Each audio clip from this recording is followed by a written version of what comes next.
నమస్తే అమ్మా. నమస్తే అమ్మా. అమ్మ, రథసప్తమి రోజు జిల్లెడాకు మీద రేగుపళ్ళు పెట్టి స్నానాలు చేయాలి అంటారు. పిల్లలు పెద్దలు అందరూ చేయొచ్చా? అసలు ఎందుకు చేయాలి? రథసప్తమి సూర్య సంబంధమైనటువంటి రోజు, సూర్య జయంతిగా చెప్పబడుతూ ఉంటుంది. అసలు మాఘమాసమే సూర్యుడి యొక్క ప్రతాపం అత్యధికంగా ఉండే నెల.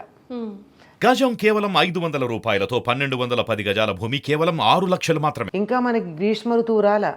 గ్రీష్మ ఋతువులోనేమో విచ్చలవిడిగా ఉంటుంది ఎండ. ఇక్కడ అసలు సూర్యుడి యొక్క పూర్తి శక్తి ఉండేటటువంటిది. మఖా నక్షత్రం సూర్య సంబంధమైంది గనక పూర్ణిమ నాడు మఖా నక్షత్రం ఉన్నటువంటి నెలకి మాఘమాసం అని పేరు. ఈ నెలంతా సూర్య సంబంధమైనటువంటి వాటికి ఎక్కువ శక్తి ఉంటుంది. ఇంకొక మాట కూడా చెప్తారు, ఔషధులు కూడా అంటే మొక్కలు ఒక్కొక్క సమయంలో అవి వీర్యవంతం అవుతాయి అని ఆయుర్వేదం చెప్తుంది. ఈ సమయంలో ఉన్నటువంటి వాటికి విలువ ఎక్కువ. ఉదాహరణకి ఉసిరికాయలు ఉన్నాయనుకో, వాటిని చైత్రమాసంలో తీసుకున్నట్టయితే అది ఔషధ విలువలు ఎక్కువ. వాటికి చైత్రామలకం అని పేరు. మనకి ఇప్పటి నుంచి వచ్చేస్తాయి. కార్తీక మాసంలో పిందెలు మొదలయ్యి కార్తీకం, మార్గశిరం, పుష్యం, మాఘం, ఫాల్గుణం ఇవన్నీ వస్తాయి. ఇవన్నీ ఉన్నప్పుడల్లా లేత ఆకుపచ్చ రంగులో ఉంటాయి. చైత్రమాసానికి వచ్చేప్పటికి ఉసిరిపళ్ళు బంగారు రంగులో ఉంటాయి. అవి అసలు పూర్తిగా ఉసిరి యొక్క లక్షణాలన్నీ ఉన్న అమృతంతో సమానం. అంటే ఆ సమయానికి ఉసిరికి విలువ ఎక్కువ ఉంటుంది. అట్లాగే ఒక్కొక్క దానికి ఒక్కొక్క సమయంలో విలువ ఎక్కువ. అందుకే మన వాళ్ళు ఏం చెప్తారంటే ఏ ఋతువులో వచ్చేటటువంటి పళ్ళు కాయలు ఆ ఋతువులో తినమన్నారు. వేరే ఋతువులో వాటికి రుచులు ఉండవు, ఆహార విలువ ఉండదు. ఏదో ఇంత పొట్ట నిండడానికి పనికొస్తుంది తప్ప దానివల్ల వచ్చేటటువంటి ఉపయోగం ఉండదు. ఆ విధంగా ఈ మాఘమాసం అంతా కూడా సూర్య సంబంధం గనక సూర్యశక్తిని అత్యధికంగా స్వీకరించేటటువంటి ఔషధుల యొక్క సాంగత్యం మనకు అవసరం. అటువంటి వాటిల్లో రెండు, ఒకటి జిల్లేడు, మరొక్కటేమో రేగు. అందుకే ఈ రేగుని పండుని ఏం చేస్తున్నాం మనం? రేగు పండుని పిల్లలకి ఉత్తరాయణ పుణ్యకాలంలో భోగిపళ్ళుగా పోస్తున్నాం. సౌరశక్తి అందులో కలిసి ఉంటుందని కదా చెప్పుకుంటున్నాం. అందుకే అప్పుడు ఏం చేస్తాం? ఇనప పాత్రలో పెడతాం. ఇనప పాత్ర ఏమో శనికి సంబంధించింది, రేగి పండేమో సూర్యుడికి సంబంధించింది, శనగలేమో గురువుకి సంబంధించింది. ప్రతిదానికి అర్థం ఉంది. ఇవన్నీ కలిపి వేస్తాం మనం.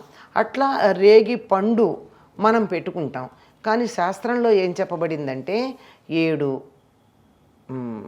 జిల్లేడాకులు 7 రేగి ఆకులు పెట్టుకుని స్నానం చేయమన్నారు. నీళ్ళల్లో వేసేసేయడమే కాదు, శరీరంలో 7 చోట్ల పెట్టుకోవాలి వాటిని. తల మీద ఒకటి, 2 భుజాలన 2, గుండెల మీద ఒకటి, వీపు మీద ఒకటి, పొట్ట మీద ఒకటి, ఇట్లా పెట్టుకుని చేసుకున్నట్టయితే అది మన శరీరంలో ఉన్న 7 ప్రదేశాలలో సౌరశక్తి జిల్లేడాకుల ద్వారా మనలో ప్రవేశిస్తుంది. అలాగే 7 రేగు ఆకులు. అయితే మనము రేగాకుల బదులు రేగి పళ్ళు పెట్టుకుంటాం. జిల్లేడుకి అర్క అనే పేరుంది.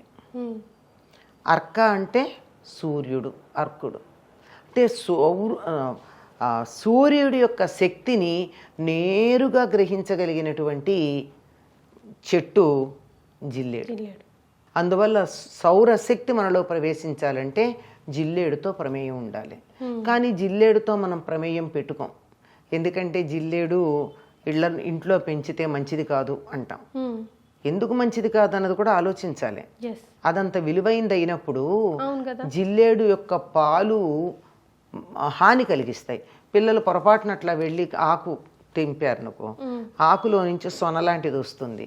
దాని మొదళ్లలోంచి కాడ కానీ ఆకు మొదలు కానీ తీస్తే పాలు వస్తాయి. అవి ఇబ్బంది కలిగిస్తాయి అని. కానీ ఆ పాలు ఎంత విలువైనవి! ఆయుర్వేదంలో పిండ తైలం లాంటివన్నీ తయారు చేసేసి దాంతోనే, జిల్లేడు పాలతోనే.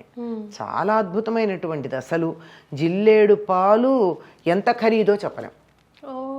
మరి అట్లాంటి దీంట్లో పెట్టుకున్నట్టయితే పిల్లలకి హాని కలిగిస్తాయి. ఒంటి మీద పడితే కూడా ఇబ్బంది కలుగుతుంది, కళ్ళల్లో పడితే కంటికి హాని కలుగుతుంది. అంటే చేతికి కలిగినట్టే, చర్మానికి కలిగినట్టే, కంటికి కూడా కలిగితే ఉమ్. గుడ్డితనం వచ్చే అవకాశం ఉంది. ఉమ్. అందువల్ల ఇండ్లల్లో ఉంచద్దన్నారు కానీ అది చాలా పరమ పవిత్రమైంది. పైగా శివుడికి చాలా ప్రీతిపాత్రం జిల్లేడు పూలతో. ఉమ్. వినాయకుడికి కూడా జిల్లేడు పూలు కానీ జిల్లేడు ఆకులు కానీ చాలా ఇష్టం. ఉమ్. ఎందుకంటే సౌరశక్తి, సూర్య సంబంధమైనటువంటి శక్తి నేరుగా వచ్చేటటువంటిది.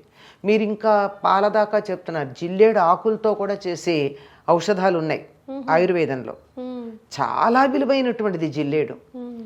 అందులో తెల్ల జిల్లేడు మరీ ప్రశస్తం. వైట్ ఫ్లవర్స్ ఉంటాయి అదే వాటికి తెల్ల పూలు ఉంటాయి. లేపి మామూలుగా ఉండేటటువంటి జిల్లేడుకి తెలుపు మీద ఊదా రంగు చార్లండి. చాలా అందంగా ఉంటుందమ్మా పువ్వు, మహా బాగుంటుంది. చూసిన కొద్దీ చూడబుద్ధేస్తుంది, అంత అందంగా ఉంటుంది. కనుక ఆ కారణంగా దానివల్ల అజాగ్రత్తగా ఉంటే ఇబ్బంది కలుగుతుందన్న కారణంగా ఇళ్లల్లో జిల్లేడు పెట్టద్దంటారు. తెల్ల జిల్లేడు అది కూడా పెట్టుకోవచ్చు. ఎట్లా పెట్టచ్చు? ఇంటికి ఒక ప్రహరీ గోడ ఉంటే ప్రహరీ గోడ బయట పెట్టుకోవచ్చు, కాంపౌండ్ లోపల. అంటే ప్రతిదానికి ఒక ఎగ్జంప్షన్ తెచ్చేసుకుంటాం మనం, మనకు కావాల్సింది చేసుకోవడానికి. ఏదైనా అక్కర్లేదు అని, ఇది పనికిరాదని పెద్దలు చెప్తే దాన్ని సర్దుకోవడానికి చేయొచ్చు.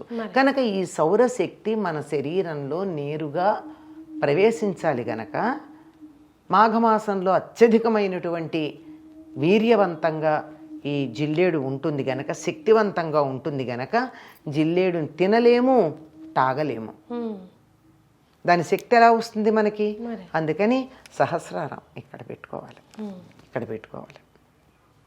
గుండెల మీద, వీపు మీద, పొట్ట మీద, ఇది మోకాళ్ళు లేక పాదాల మీద, మొత్తం 7 ప్రాంతాల్లోనూ పెట్టుకుని స్నానం చేసినట్టయితే ఆ నీళ్ళకి, ఆకుల మీద పడ్డ నీళ్లు ఉన్నాయి కదా, వాటి వల్ల శరీరంలోకి శక్తి ప్రవహిస్తుందని. నిజానికి రేగి ఆకులైనా పెట్టుకోవచ్చు, రేగాకు అనే శాస్త్రం చెప్పింది. మనం మాత్రం తెలుగు వాళ్ళు మాత్రం కష్టపడి రేగి పళ్ళు తెచ్చుకుని రేగి పళ్ళు పెట్టుకుంటాం. ఇది ఇంత ఉంది. ఇంకోటి కూడా ఉంది. ఈ రేగిపళ్ళే కాక చిక్కుడు తప్పనిసరిగా ఆ రోజు వాడాలంటారు రథసప్తమి నాడు. చిక్కుడుకాయలు, చిక్కుడుకాయ కూరే వండుతారు. చిక్కుడుకాయతోనే రథం చేస్తాము. తర్వాత చిక్కుడుకాయ కూరే వండుతారు ఆ రోజు. ఏది కత్తితో తరగకూడదు. చిక్కుళ్ళు ఏం చేస్తారు? గోటితో గిల్లుతారు. దాంతోనే చిక్కుడు ఆకులోనే వేడివేడి పరమాన్న నైవేద్యం పెట్టాలి. ఈ చిక్కుడికి సూర్యుడికి కూడా కూరల్లో సంబంధం ఉంది కాబోలు అనుకుంటా.